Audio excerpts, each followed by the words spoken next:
logically. Timothy McVeigh is supposed to have been about to blow away 168 people.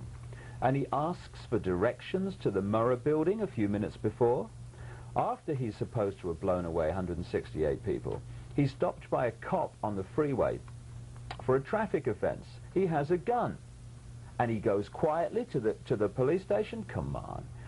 And if you look at what some of the other background to the stuff that I've been researching and been writing about, there is a guy who comes up in mind control research, turning people into human robots. Right, I've heard about that. And that's a guy at the University of California called Louis Jolyon West. Louis Jolyon West goes right back into the 60s as a mind controller for the CIA. He was involved in the Jonestown situation, which was a CIA mind control experiment. Totally mind control. Sure. Now, when Patty Hearst came out of the Symbionese Liberation Army, who gave her a mental examination? Whatever that's symbolic for. Louis Jolyon West. And who gave a mental examination to Timothy McVeigh when he went into captivity? Let me guess. Louis Jolyon West. And we had this farce of a trial, which must have been the shortest defense case in legal history for someone facing the death penalty. And then you look at what some of the parents who lost children in Oklahoma did. Right. They Very sad. didn't buy the official line, and they've established that the official version of events, which was that McVeigh and his right-wing extremists wanted to make a protest on April the 19th, 1995, against Waco, which happened on April the 19th, 1993, right, because the people responsible for Waco, the Bureau of Alcohol, Tobacco and Firearms, had an office in the Murrah building, and that was supposed to be the reason for the bomb. Well, these parents have established that when the bomb went off, not one member of the Bureau of Alcohol, Tobacco and Firearms was in the building, not one of their children was in the nursery, but they were in full combat gear around the building an hour before the bomb went off. Now, this is what we're not being told, and it's a massive problem-reaction solution by some very, very sick people who we've given control of this earth to. The people reacting to events they see on television is that there's no research done behind that. Exactly. And so people are reacting, and that gives the government the opportunity to say, we're going to handle your problem. Exactly. Let's make more laws that take away more freedoms. Precisely how it works. But I don't think people understand that their freedoms are being taken away.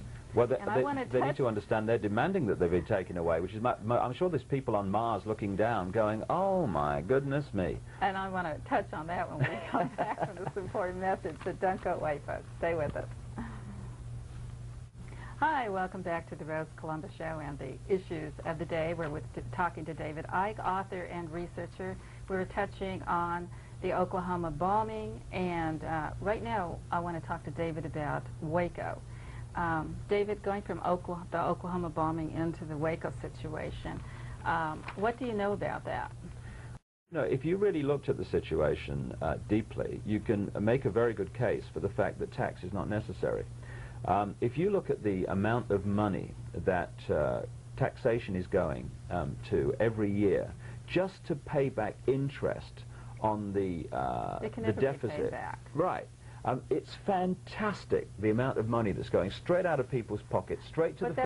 And you've seen a video called Waco the Big Lie, in which footage that wasn't shown on television is shown. I did see it. And they have these tanks actually flame-throwing into the building to start the massacre. But they say, you know, that it was to save the children because of child abuse. How can you save the children if you're burning up the children? Exactly. And you know, as someone said to me, if they're so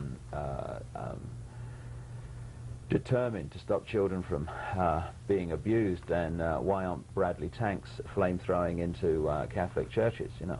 I mean, what's the ultimate abuse? Yeah, and also, the research that I've been involved in, particularly in the last year, I've actually named in my book some very, very famous people, right at the top there, who are, and have been for decades, sexually abusing mind-controlled children as young as 2 and 3. And we're talking big, big names here in America, and I've come across exactly the same in Britain, and the people there are naming the big names of Britain, because the top of the pyramid is just a cesspit, basically, and because the people right at the top there control the appointments into positions of power, like presidents and prime ministers, etc., and these other economic big positions. They're putting their same mentality into those positions of power. Right. So at the top of the pyramid, the ratio of what you might call satanic child ritual abusers and etc. is far, far greater than it is in the general population. Well, actually, than it's being exposed, because Absolutely. you don't see those stories in the media of satanic rituals, and if they are, they are suddenly quashed anyway. Well, it's absolutely, the thing that stunned me, Rose, to be honest, is not that it's happening, nothing surprises me, but the scale of it and how rampant it is, Yes, and the names involved, you know, and a lot of it goes... you know, correct down. A lot of it goes on at Bohemian Grove in Northern California, among the redwood trees, where the elite from all over the world are flown in every July for a camp when horrific child abuse and what have you goes on, and they all dress up in their ritual bloody costumes, and it really is stunning to see who actually runs the world. Well, it would be rather shocking to most people. I would also say about Waco, and I talk about this in my book, And the Truth Shall Set You Free, there is a campaign to discredit the word cult. To discredit the word cult by setting up things. I mean, actually, one of the things I do in the book, I have a chapter called Cult or Con, and I predicted at the end of that to expect more mass suicides by cults. And of course, we've had the Heaven's Gate down in San Diego. And the idea is to discredit the word cult, so it immediately reflex reaction in the public mind is dangerous nutters, something must be done. Well, it's like the word militia. Yeah, and then you, exactly. Or patriot. Yeah, and then you applying this word, once discredited, to anything you want to discredit. And there's an organization called CAN, which is the Cult Awareness Network, which is used to, first of all, discredit the word cult, and then start applying it to alternative healing and all this stuff. Guess who's at the heart of that? Lewis, Jolly, and West. What a surprise. And the False Memory Syndrome Foundation, which has been set up to discredit mind-controlled people who are remembering now what happened, because they screen their minds from it. On its advisory board is Lewis, Jolly, and West. He's everywhere. Yeah, it's a bit like Henry. I mean, the only person who's more everywhere is Henry Kissinger, who is a major player in this. I know people who are being forced through threats to their families and other means to use their abilities to further this agenda. And they've been called to the White House for meetings with the president, whether it's Bush or Reagan or whatever. This is, 10 years and more, up to the present day with Clinton, after Henry Kissinger was supposed to have been in government as National Security Advisor and Secretary of State to Nixon. And when they've gone in the Oval Office, who do they meet? The president and Henry Kissinger to this day. And Kissinger is calling the shots, not the president. People need to know this. That is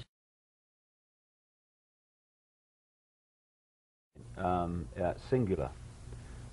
People talk about conspiracies, and of course they happen all across society, and people see them in their own lives from time to time.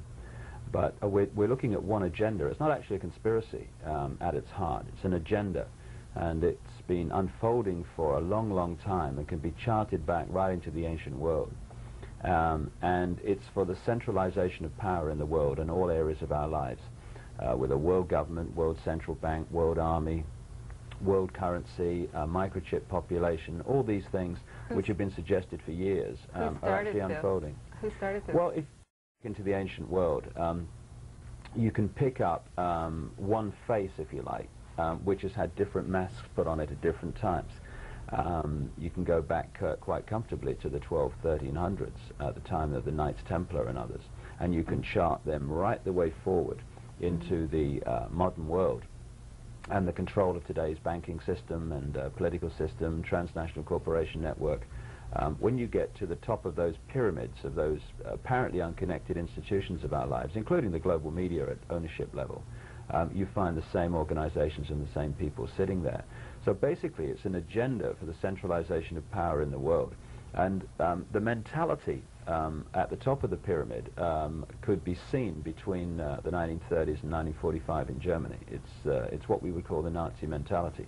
There is a Nazi global agenda, and I don't want to link that just to Germany, because the Nazi mentality is no respecter of genetic inheritance. I mean, are you referring to the... That's one name for it, the New World Order, yeah. The conspiracies come in making this agenda unfold. So you'll have conspiracies to remove those people and organizations that are a threat to this agenda becoming reality. You'll have conspiracies to put people into political and economic power who will make that agenda reality via legislation, like Clinton and Bush. I mean, they're not opponents, they're associates and members of the same organizations working to the same agenda, funded and brought through by the same people. And the third conspiracy is conspiring to manipulate the mass consciousness to demand that that agenda becomes reality. Now, how do they do this? Through mass media? Well, let me give an example of the most powerful mind manipulation technique. Okay, they want centralization of power. They want more power for police, more power for right. security agencies. If they offered that package up front, openly, this is what we're going to do, there would be a reaction. People would say, this is a fascist state, we're not having this. But if you use a technique which I call problem, reaction, solution, you actually get people who would normally oppose that agenda to demand it happens. Problem, reaction, solution works like this. You create a problem in the world, I don't know, run on a currency, government collapse, a war, because I show in my books that all sides in the two world wars were funded by the same people and had their front men in all these countries. So you create a problem. You need someone, however, to be blamed for it, so the real culprits are not named. So you have the Lee Harvey Oswald syndrome. You want the patsy. Right. I would say also the Timothy McVeigh syndrome.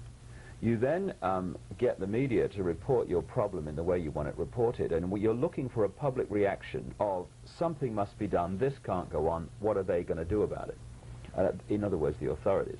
Right. And at that point, those who've created the problem and got that reaction then openly offer the solutions to the problems they've created. And in this way, you get, like I say, people who would normally oppose the solutions to demand they happen. In Britain, we've got cameras in the streets going up all over the place and increasing surveillance of people as they have in America. And people are demanding it. You see, if you let society break down so there is more crime, you emphasize crime in other areas to be worse than it really is. You set up major events like Oklahoma, which we might get into. You get people in the four-letter word that controls the world, well, fear. We are going to get into that in a moment, but we're going to take a break. Okay. And we'll be right back after this important message, so stay with us. Stand by. 5, 4, 3, 2.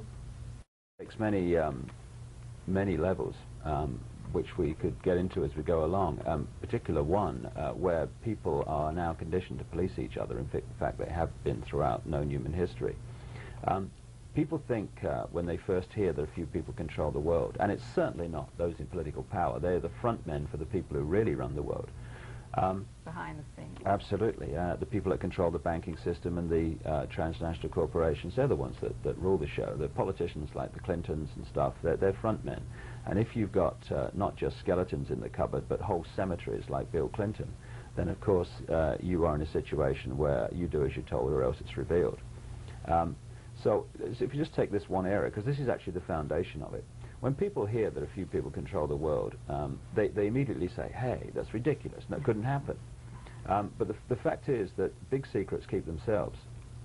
Governments only have to keep little secrets, like whether Al Gore is using the telephone in the White House at the wrong time for the wrong things. The big secrets keep themselves because they are so different to the conditioned view of reality that we get, that when the truth comes out, people say, oh, come on, that's far-fetched. But if you look at the basis of how it works, it's quite obvious that it's happening and how it can happen. It's not done through physical means. You can't control billions of people physically. But what you can do is control the way they think and manipulate them mentally and emotionally, and that's what happens. Well, that would include not only our government, and that would include our schools. Absolutely. That would include our churches. Mm-hmm. And that would include government agencies like the federal government and the IRS. Absolutely. I mean, and it works like this. If you look at any organization today, it's a pyramid. You've got the few at the top who know the real agenda and what the organization's really there to achieve. And the further you come down from the pyramid, you're meeting more and more people in that organization who know less and less and less about what's going on. They only know their little bit. It's called compartmentalization. The way this global structure operates is like Russian dolls, one inside another, inside another, inside another. Well, it's pyramids inside pyramids inside pyramids. So the small pyramid, say a bank, goes into the next pyramid of the next pyramid until you get the global banking system pyramid. And at the peak of that, you've got the same people and organizations. Global transnational corporation network, when you get to the peak of that, you've got the same people and organizations, and they're the same people who own the banks. It's the same with the global media, it's the same with the intelligence agencies, and eventually all these pyramids fuse into one pyramid peak. Well, it's interesting that with an eye in it on our dollar bill. Yeah, very appropriately. The pyramid and all-seeing eye is an ancient symbol of this manipulation, this face with different masks. And it was put on the dollar bill in 1934 by one of the great frontmen of the 20th century for this group, Franklin Delano Roosevelt, who was put in there by the global banking system to take America into the Second World War, and I document this. He came to power in 1933 originally on the back of a classic problem reaction solution. The Wall Street crash, Great Depression, something must be done, solution, save us, Franklin, the New Deal. He was voted into power because he was perceived to be the man that could sort the problem out. Should do this and should do that. They think that those words mean must do that by law. Those words should, which you see so often in these documents, are not there by accident. They're there because they know it's not a must because it's never been passed. And if we could just look at how money is created, I think people's eyes would open to see what a con it is. Well, really sleep. He says, so I decided, what the heck, I'd just go for a walk. He said, you know, I was kind of thinking about the momentous events I was participating in. He says, of course, it was forbidden for anybody to be wandering around the middle of Red Square in the middle of the night. He says, but I just decided, what the heck, I'd walk out and see what happened, see when the guards stop me. He says, so I walk down the hall.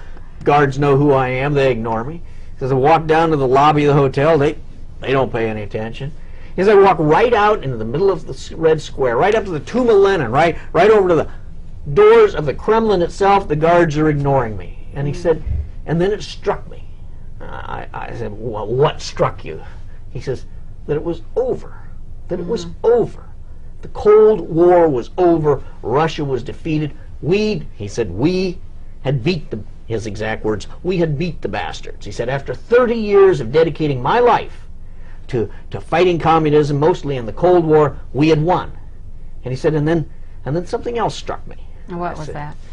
He said, that was that this walk in the absolute middle of the night, in the middle of Red Square, with absolutely nobody caring or paying attention, was the only victory parade I and all the other people in the Cold War were ever going to have. We weren't going to have the ticker tapes down Madison Avenue or anything. He said it was going to be my private victory parade. And I said, well, Bill, that's all a wonderful story, but what the heck does it have to do with what? He says, well, what I guess I'm trying to tell you is sometimes there are forces too powerful and too evil and too controlled for us as individuals maybe to correct them or solve the problem in the time frame and in the manner we'd want. And he says, you're up against them right now. You're on with the Franklin cover-up. With the Franklin thing. He says, but we have to keep fighting. We have to do what we can. And in the long term, hopefully, we can make some difference. Them. I said, it is the truth, and I don't like you calling me a liar. So they said, go jump in a lake. And I said, no, I'm suing you. And I did. And within 3 weeks, they contacted me and said, okay, we've done our checking. And we reached a settlement where they paid me damages, which we agreed wouldn't be disclosed. And then 3 nights in a row on the evening news and the morning news, they had a public apology to the senator from Nebraska and acknowledged that they were the ones in error, not me. So that's been the only lawsuit thus far. But since the book came out, there have been what I call the many miracles, one after another, that validate or prove one point or another. But there's also been much been a stronger lot of- evidence of just how powerful some of the cover-up activity is. Yes, and there's probably been a lot of pain and suffering and harassment through all this, not just for the victims, but for Oh, yeah. yourself, Yeah. too. Yeah. Because this is not something that people can take lightly. When people discover injustices, they do one of two things, in my opinion. They either walk away, or they stand up with integrity and courage and get on the front line with their life and their family's life at stake, and they fight back. And once you start to expose, there has to be some powerful people that don't like Let what me you're give you doing. a sample of how powerful. If you will go back and look at all the TV guides for the United States of America for, I think it's May 3rd or May 4th, maybe 1993 or 4, whenever the year was, a British TV station that does the programs for something called Discovery Channel. Anyway, they were contracted to do a story on this after they read the book. They spent about $500,000 putting together a thing called Conspiracy of Silence, in which they documented the book and went way beyond. In fact, one of the key institutions in the book, Boys Town, Right. Boys Town of Nebraska, probably one of the greatest institutions in America in terms of some of the wonderful things it's done, but which in this case had been corrupted in certain areas, and the children from there, some of the children have been used as victims by Pedophiles. and even by some of the priests. That was the focus of this special Discovery Channel program that this British television company that does these things for Discovery Channel had done. Even though you will see, if you go back and look in your TV guides, this program advertised for this particular date all across the United States, I will tell you something else. What's that? It never ever showed. The I last believe minute, that. it was kept off. A copy, a pirated copy of that, and who knows, it may make it onto the internet or somewhere one of these days. Well, you never know. Senior Hupp. Monsignor Hupp, after the book came out, called and sought a personal appointment with me, and he insisted that I bring witnesses, and he was bringing witnesses. My belief was we were going to have a confrontation, and he was going to try to discredit me in the book, and so on and so forth. To my absolute, utter shock, amazement, stunning, the Monsignor sat down. He said, "John DeCamp, I admire your courage, number one." He says, "Number two, you told the game, I'll help with the names." And from there on, he became my best supporter in terms of trying to get the story told, expose some horrible things that even I was stunned with. He had been to the bishop and been rebuffed earlier. As he said, a lot of this he suspected was going on, tried to get some things done about it, but he says, I will admit I was like the wife who's the last to know, or whatever. Anyway, shortly thereafter, he was forced to leave Boys Town. That was a national story at the time, and of course he's no longer there. He lives in retirement now. But it's like I say, the mini miracle. Some of the least likely people come forward finally when they have an indication that somebody's ready to do something. They will step into the Well, breach. Senator, Here's a God man. works in mysterious ways. God bless him. Anyway, here was a man, the Monsignor Hupp, who delegate, appointed by the president, delegate to the United Nations, written 2 best-selling books, probably one of America's most notable individuals as head of Boys Town, and yet he was the one coming forward and helping me after the book came back out and trying to force some action. The story. Why don't you tell us about Alicia Jean Owen? Alicia Owen is a little girl. Not so little anymore. It's been, what, 7, 8 years over this period of time. She's in prison. Why? She's 20, 24, 25 now.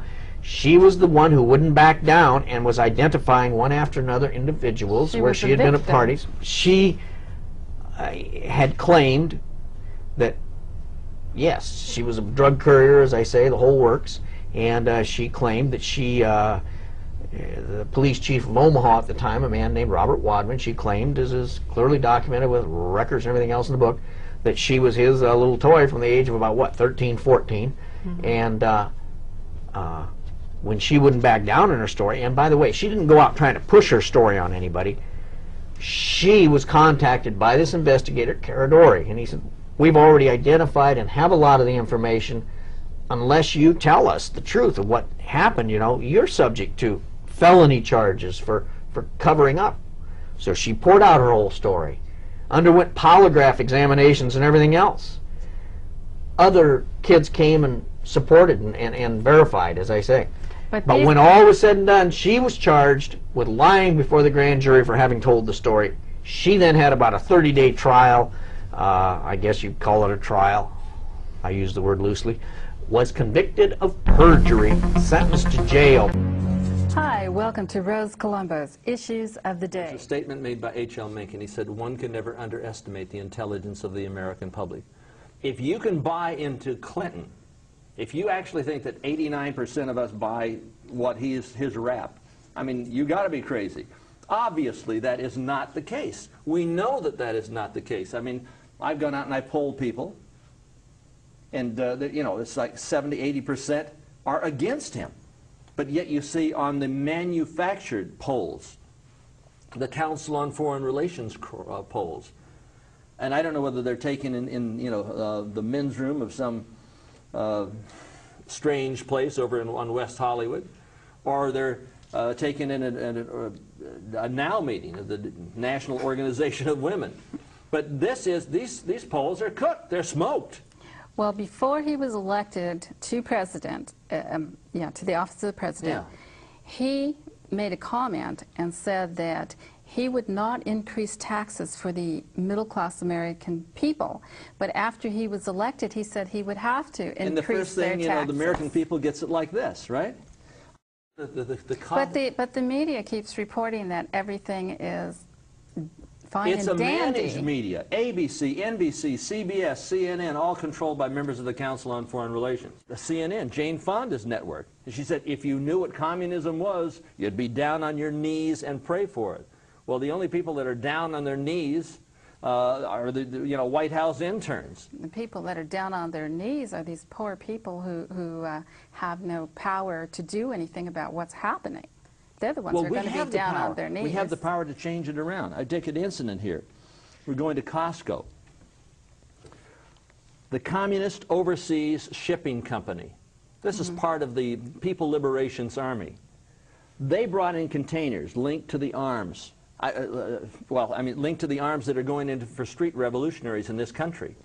Okay, we're talking about 2,000 AK-47s going for a black-white racial confrontation situation, which is supposed to occur somewhere down the line. Well, which really is frightening. Because also in the media, you keep hearing about we've got to get different ethnicities out of this country because they're invading this country, they're destroying it. I do not believe that it's the little people that are destroying this country. I think we need to take a look at the people at the top. Well, they're talking about population control. They're talking about reducing the population of the planet by 1,250 million. Right. 1,250 million by the end of the century, by the millennium, by the millennium 2000. That really is and how are you going to do that? By creating a white-black racial confrontation situation, by getting the blacks into prison where they can be used for slave labor, for the privatization of the prisons program. They are then allowed to be employed, just like they are in communist China. 7,668 death camps, 23 million incarcerated, attrition rate of 25%, 5,750,000 people die annually.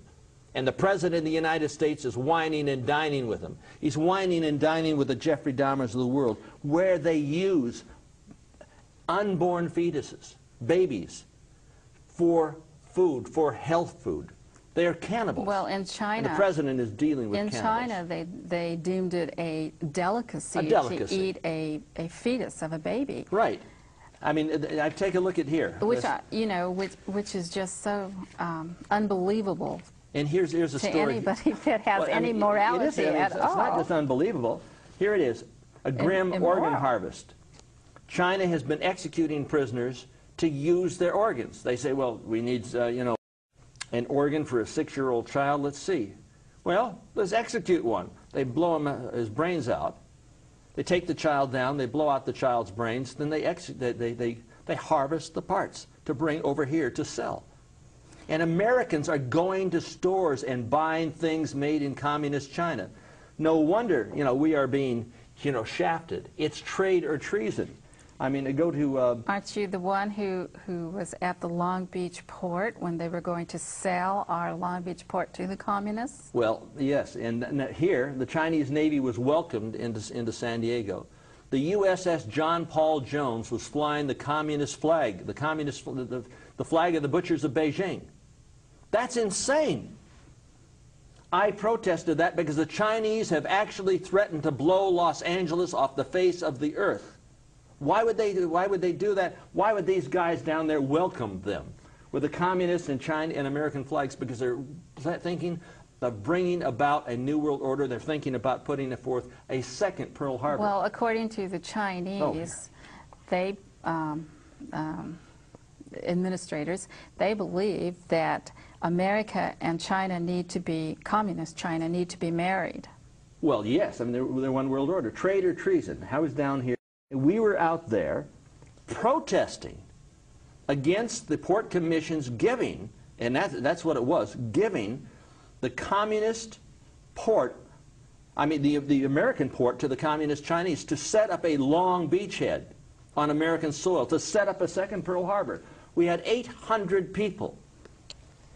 We protested. I went back before the Port Commission and protested, and before the city council and protested, before the administrator from San Diego and protested. Each time we did that. We then had 8 bills introduced to the Congress of the United States, 8, all of which were passed by an 85 to 90% plurality, meaning that we can beat them if we collectively get together and defy this treason. Speaking of collectivism, I'd like to touch on that too when we come back, but I want to break first. Hi, welcome to Rose Colombo's Issues of the Day. That in 1993, President Clinton was on the air, and some people were asking him, what are you going to do about the thousands of jobless people? Because the funding for the Defense Department was cut back and thousands of people lost their jobs. And his reply was, well, you need to get involved in your communities into job training. Well, what about our Defense Department that has... Defense, we are surrendering to the United Nations. A world that is free is not united. But immediately after President Clinton took office, isn't it a fact he cut the defense spending? Right.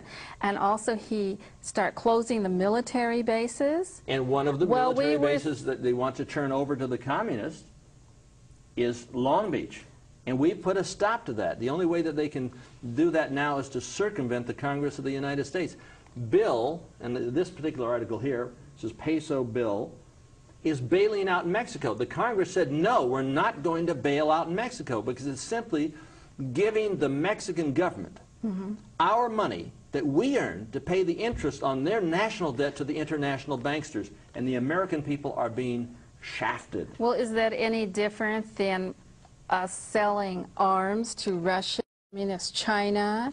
The arms that are coming from Communist China are going to Iraq. The chemical and biological, bacteriological weapons that went to Iraq came from the United States of America during the Bush administration. But is it true that Communist China is building up their armies and their arms quietly? Yes. Communist China was on maneuvers, amphibious maneuvers.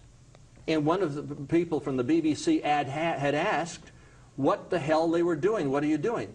They were planning on an invasion, preparing for an invasion of the United States of America, the same nation that is out Hitler at the height of his hysteria. Would you say that Communist China is the sleeping giant?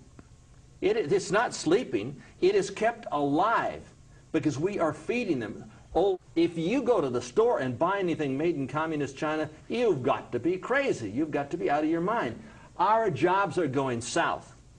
Well, they're going everywhere, but now what about the fact that we are getting involved in this, possibly getting involved in the war with Iraq? Why are we getting involved with the war in Iraq? We'd have to be nuts. You'd have to be crazy to buy into this, to sacrifice our men our women, our nation, and to allow them to have an opportunity, to bring in bacteriological weaponry, chemical weaponry, biological weapons. And they would put on the same roofs as the ATF did when they blew up, or those people, or agents of the government, agents of this administration, blew up the Oklahoma building. How do you know that? I've got tapes from eyewitnesses. Jane Graham is one of them, where she says that she's in the building, one of the many witnesses. Testimony has never been allowed. Where she heard like a thump noise and the building was shaking. She said, it's an earthquake. They got underneath the desk. About 8 seconds later, the building went down. The building went down from the explosion that was internal. The government has denied this. Lee Harvey McVeigh was a fall guy, just like Lee Harvey Oswald.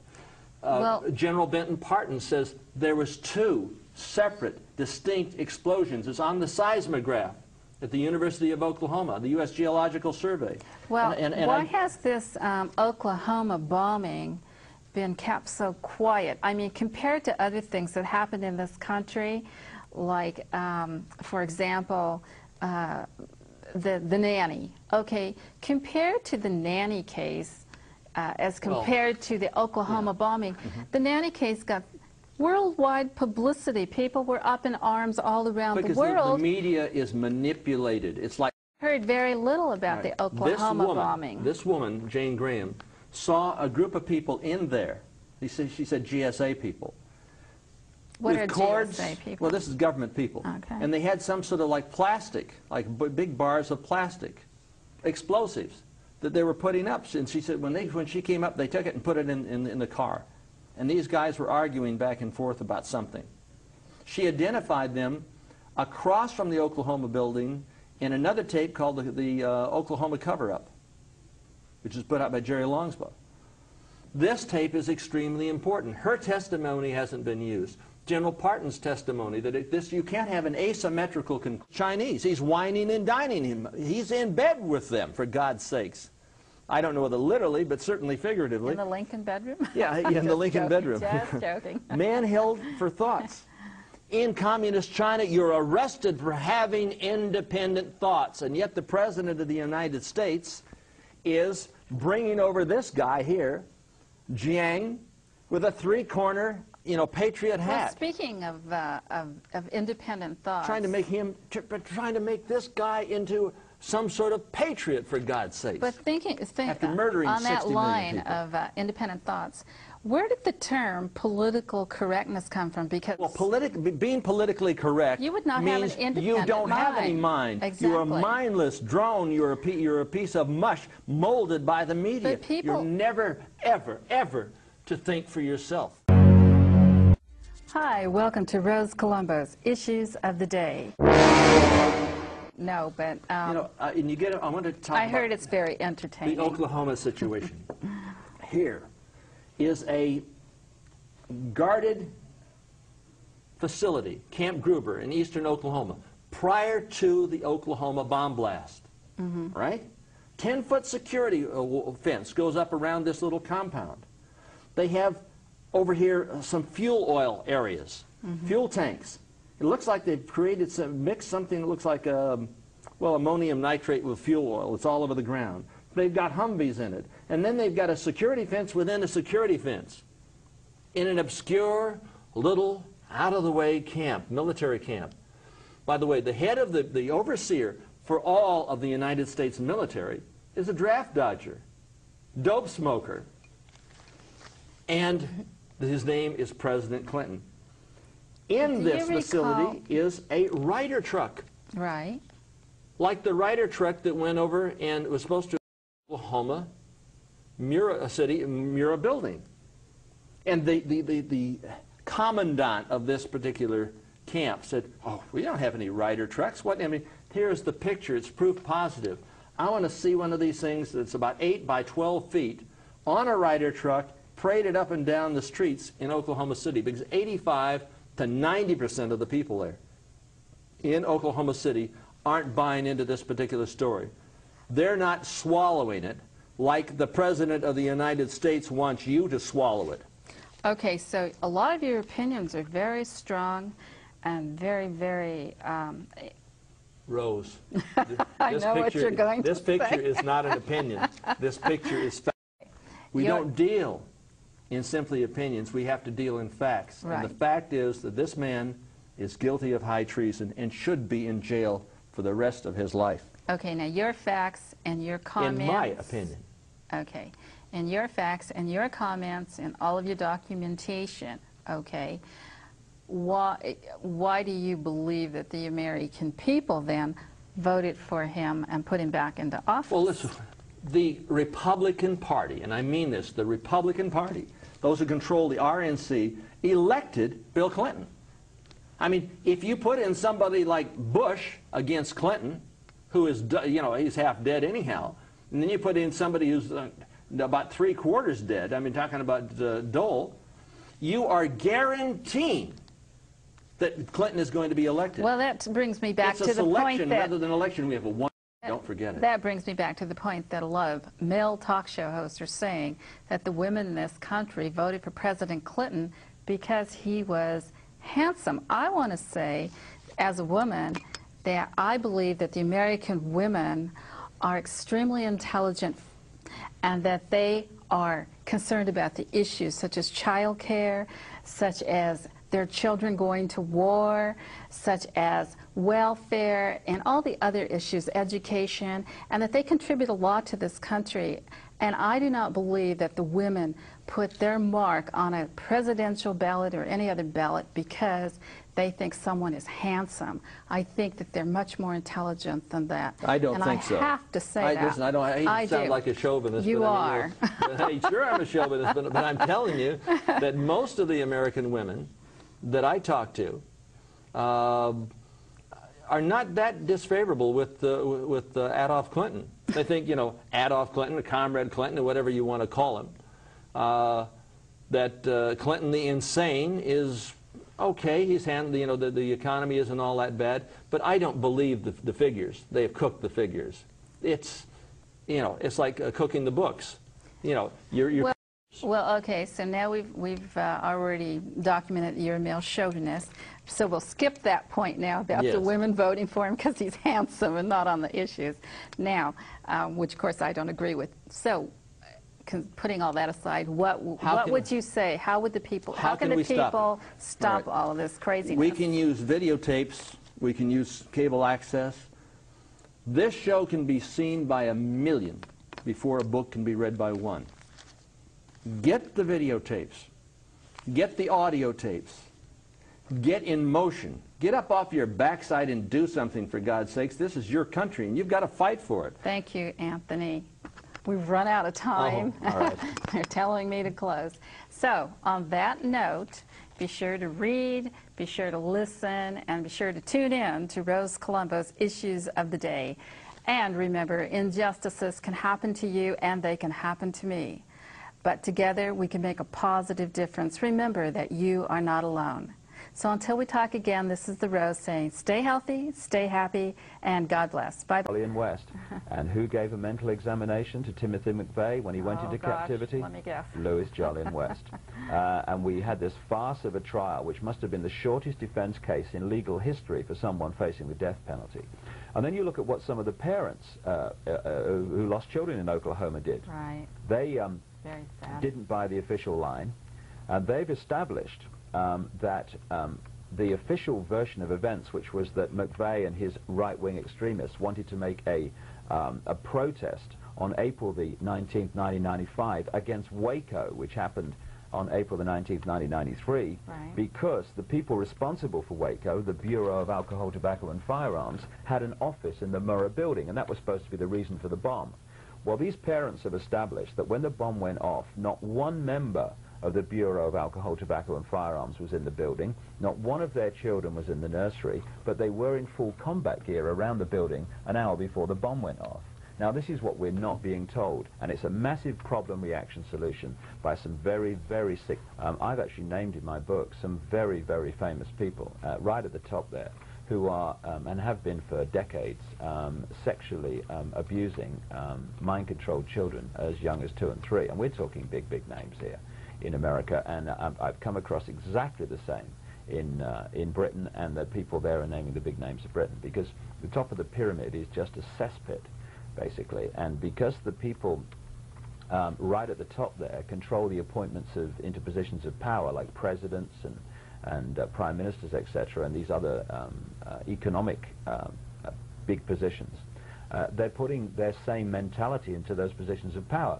Right. So at the top of the pyramid, the ratio of what you might call satanic child ritual abusers and etc. is far, far greater than it is in the general population. Well, actually, than it's being exposed, because you don't see those stories in the media of satanic rituals, and if they are, they are suddenly quashed anyway. Well, it's absolutely, the thing that stunned me, Rose, to be honest, is not that it's happening, not people who we've given control of this earth to. The people reacting to events they see on television is that there's no research done behind that. Exactly. And so people are reacting, and that gives the government the opportunity to say, we're going to handle your problem. Exactly.